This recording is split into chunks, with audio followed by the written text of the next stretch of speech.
And good afternoon. This is KC9VKV, and this is the Qso-Vlog network. From now until 5, we are recording live on this frequency, and we'll then post it at a later time within a couple of days. And the folks that participate will be able to go to YouTube and hear their audio by doing a call letter search of Kilo Charlie 9, Victor Kilo Victor. That will take you to our Qso-Vlog page. Right now we're running about 700 some odd QSOs, but you'll be looking for one specific one on page 1, and it will be entitled My Group Air Check 91319. My Group Air Check 91319. And right now, as per usual, we'll check in and see if Charley-K1GZL is on board. Charlie? K1GZL is on board. Charlie? Yeah, I'm right here, Jim. You're about 10 over 9 coming in directly here. You're about 62, 63, but very sunny day, Jim. KC9VKV, K1GZL, and are you on the loop right now? No, I'm on Rochester through their auspices. So far, they only tolerate me a little bit, and then they get tired of me and kick me off. And so then I have to go to their sister, Rochester SDR. Roger? Okay, Roger on that. Yeah, very good. I'm not seeing much difference when I switch over to my cloud warmer. Right now, I do suspect we are using F layer. We're not using sporadic E at all. So everything is fine up here. Had a very nice QSO with VK3 Mike Ontario this morning. I was a little bit late getting on, but we had a nice short contact that worked out very well.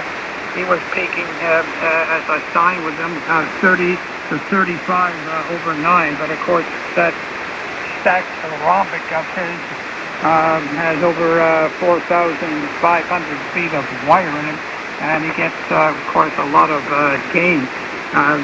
KC9VKV, K1GZL with the sun right in my face here. My curtain has conked out. Roger, Charlie. Now, you mean to tell me that he's got two rhombics stacked one after the other and is using like 4,000 feet of wire? Oh, yeah, Roger. No, one is on top of the other. I think one's up at 70 feet and the other's up about 130 feet. 130 feet. He's about 85 kilometers or 55 miles northwest of Melbourne. In fact, I got a couple seconds of him this morning. Here's just a couple seconds of how that rhombic comes in. Yes, fine on Charlie calling you as well. Anyway, sorry you've had a bit of a rough morning, Charlie, but hopefully the day will improve. Okay, how'd that come through, Jim? Go ahead. Oh, Roger. Yeah, you're like a 12 over the noise level at Rochester, and he looked to be about 10 over, so he came in very well. Roger. Okay, well, he always does a good job. He always does a good job. In fact, he wasn't any stronger when he was sitting next to me last April 3rd when he visited. It's amazing how fast all this works. You realize if somebody were standing about 70 or 80 feet away and listening to, like, for instance, myself talking here, that Ian was right at the speaker down in Australia would get the signal at the same time somebody locally just 70 or 80 feet away. It's incredible. Go ahead. Well, now, there would be some time delay, the speed of, I guess it's the speed of sound, whatever that would be, the difference, Roger? Oh, yeah. You got to realize, at least at our altitude, I think sound travels 1,100 feet a second. And, of course, light is going at 186,000 miles per hour. So when you consider all that, and then look at the universe when we're seeing stars that the light came off of them up in space that we can pick up with our telescope. The light came off from there maybe 4 billion years ago. Everything is so remarkable, and we're just a grain of sand on the beach. Oh, Roger, well, I might add that I am a clean grain of sand. I guess, I don't know. But that's great, you know, and you guys establish a QSO time pretty much on a weekly basis. How often do you work Australia? Almost every day. Almost every day at 6 o'clock Eastern time. Maybe getting on 6:03 or so. Ian doesn't have a chance to stay in because of his schedule, his working schedule. He's got two farm locations and plus that he has to go all the way into Melbourne quite often. So Ian is only on between 6. So Ian is only on the average, and that's at 6 o'clock Eastern. 7150 plus or minus a few KC. 50 plus or minus a few KC. But this morning we were right on 7150, correct? Oh, roger that, roger that. Well, I have been experimenting with the my mag loop antenna in both the transmit and receive modes, and I must say that by and large, my loop does not outperform my inverted V dipole.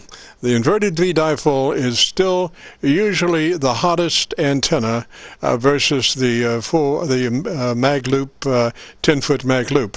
But on receive, it's a different story, and I am now just that last transmission of yours, I was using the mag loop as the receiver. And I'm comparing it with Rochester, and they're very close. Of course, I think I have much better fidelity than Rochester on the internet, but that remains to be seen. Roger? That remains to be seen. Roger? Okay, well, your fidelity. In fact, you're just like, you know, I don't think you sound any different, Jim. If you were talking to me directly right next to me and not on the air at all, here's just a dot of it. As the receiver, and I'm comparing it with Rochester's, and of course I think I have much better fidelity than Rochester on the internet, but... There you go, Jim, go ahead. Oh, Roger. Now, just a point to clarify, I am transmitting on the inverted V dipole. I am transmitting only today on the inverted V dipole, and I'm switching on the receive mode between the mag loop antenna and the inverted V dipole. Roger, Roger. Okay, well, you're doing very well. In fact, last week you did very well on the loop, but you've always got a good signal in here, and I don't know what you sound like in Rochester or anywhere else because I don't have a computer or any way to turn on the SDR. Okay, Jim, I won't hold it any longer. You probably would have a lot of stations calling, and I appreciate everything you're doing for people. To tune in the quality of whatever rigs or new transmitters they have. But you always do a good job in here. Very consistent, very consistent. Although I think less than a week ago we had a bit of a magnetic disturbance, and that did knock things down considerably. And we had an aurora borealis. It wasn't hanging in curtains, but it was out there, and it extended from the north-northwest horizon to slightly right overhead. And needless to say, I worked Ian that next day, but it was poor, very poor. But we squeaked by the skin of our teeth. Jim, go ahead. Roger, Charlie. Well, you're just doing absolutely tremendous on my mag loop antenna. It looks to be about 12 dB above the noise level there, so it's just doing outstanding. And, you know, I never really got a chance to work out with my ELMER the directionality of that mag loop. You know, when mag loop gets to be a larger size wavelength-wise, it ceases to exhibit normal lobe patterns. The bigger the loop is in comparison to the wavelength, it ceases to follow normal guidelines as far as what lobe propagation would be. So I did wind up using a field strength meter in the control room, and then the mag loop is probably about 80 feet, 60 feet from the control room, and I set up this field strength meter and did some zoom arounds from the rotor on the mag loop, and I was able to identify the actual hotspot lobe on the mag loop, and it turned out to be what I had marked as being the front was the front, but the actual angulation of takeoff on the mag loop was about 15 degrees or so to the right of the actual center of the edge of the mag loop. So interesting. Anyway, I never had done that before. I'd always used my ELMER and we'd work things out, but didn't have a chance this time. So I had to think on my feet there and bring out the old field strength meter and do some work and to identify the actual pinpoint front of that mag loop antenna. Well, Charlie, let me say threes to you, sir. I always enjoy our QSO kicking off the Qso-Vlog network on Friday afternoons, and I'm so glad, you know, obviously that signal that you're giving me with the 12 over my noise level on my local mag loop antenna, you know, you have corrected any problems that you might have had with your damaged antenna. So I'm just glad that that's true, because I always love receiving you directly as opposed to having to go through the SDRs. So I will say threes, Charlie. You have a real good weekend, and we'll see you next Friday, all things being equal, and the creeks don't rise. Threes, Charlie. This is Kilo Charlie 9, Victor Kilo Victor, and this is the Friday afternoon Qso-Vlog network. If you've got a radio you want to check out, give us a shout. We are recording between now and 5. KC9VKV.